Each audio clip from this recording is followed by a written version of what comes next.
اللہ کے نبی انی اسلمت و تحتی اختان، میں مسلمان ہو گیا ہوں، میری 2 بیویاں اور آپس میں بہنیں ہیں۔ اللہ کے نبی نے فرمایا اختر ایتہما شئتا، جس کو چاہے چن لے، رکھ لے، دوسری کو چھوڑ دے۔ مسئلے کی سمجھ آگے حضرت صاحب؟ وہی 10 والا اصول کہ اگر 4 سے زیادہ ہے، 2 بہنیں، پھپھی، اگر تو ایک کی شادی ہوئی ہے پہلے ایک کے ساتھ، یہ مسئلہ ذرا سمجھ لیں، کسی شخص نے ایک لڑکی کے ساتھ شادی کی، بیوی اس کی، کچھ وقت کے بعد اس نے دوسری شادی کی، پہلی بیوی کی اجازت کے بغیر، بتائے بغیر،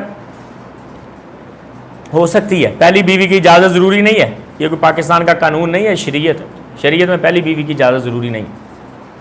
اور اس شخص نے دوسری شادی کی پہلی بیوی کو بتائے بغیر انجان کسی عورت کے ساتھ، گھر میں لے کے آیا، پتہ چلا یہ تو دونوں بہنیں نکل آئی ہیں، ویسے لڑائی جھگڑا تھا، الگ الگ تھیں، باپ نے شادی ایک کہیں کی تھی ایک کہیں کی تھی، آپس میں ملن جلن نہیں تھا، یہ تو باپ کی طرف سے بہنیں نکل آئی، اب کیا کریں؟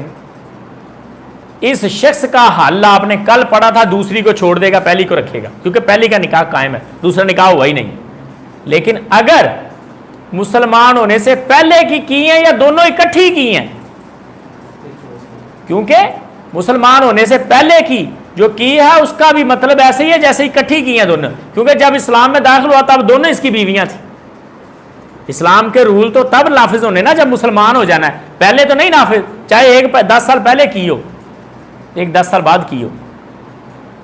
تو ان سب افراد کا یہی حکم ہے کہ ان کو آپشن دیا جائے کہ چوز کر لے بھائی، رکھ ایک ہی سکتا ہے، دوسری چھوڑ دے کسی کے لیے۔ اور آج بعض ہماری بہنیں یہ سوچیں گی اس بیچاری کا کیا قصور جس کو چھوڑ دیا جائے۔ یہ آج کل بہت اٹھا ہے نا فتنہ عورتوں کے حقوق والا، حالانکہ اسلام نے جتنے عورتوں کو حقوق دیے ہیں کوئی سوچ ہی نہیں سکتا۔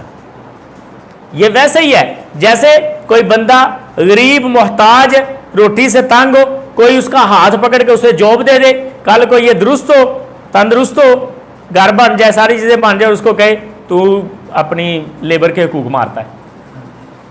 وہ دن بھول گئے ہو تم جب تمہیں اس نے باہر سے اٹھا کے اپنی کمپنی میں جگہ دی تھی۔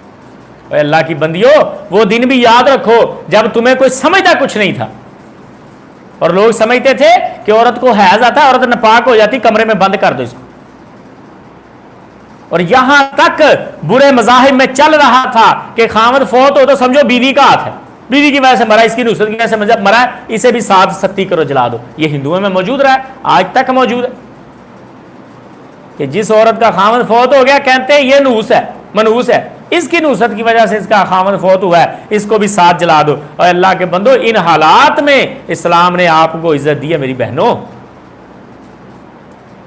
اب اگر کسی کے ذہن میں آئے کہ یہ کیا، اور حضرت جی جب یہ دور تھا تب عورتوں کی بڑی عزت قدر منزلت ڈیمانڈ تھی، ایک ایک عورت کو کتنے کتنے نکاح کے پیغام آتے تھے، عورت کا خامد فوت ہوتا تھا تو لوگ انتظار میں بیٹھے ہوتے تھے اس کی عدت ختم ہو، جلدی جلدی پیغام بھیجیں، کیونکہ 4 شادیوں کا ٹرینڈ تھا، عورتوں کی تعداد کم ہو جاتی تھی۔ وہ ایک عورت کے پاس آپشن نہیں آئے، 4 بڑے عظیم عظیم صحابہ کے اللہ کے نبی کے پاس آئی مشورہ لینے کے لیے، حضور نے کہا چھوڑ دے سب کو، فلاں کے اندر یہ خامی ہے، فلاں کے اندر یہ خامی ہے، فلاں کے اندر یہ خامی ہے، تو میرے بیٹے سلمہ کے ساتھ شادی کر، ام سلمہ کے بیٹے کے ساتھ،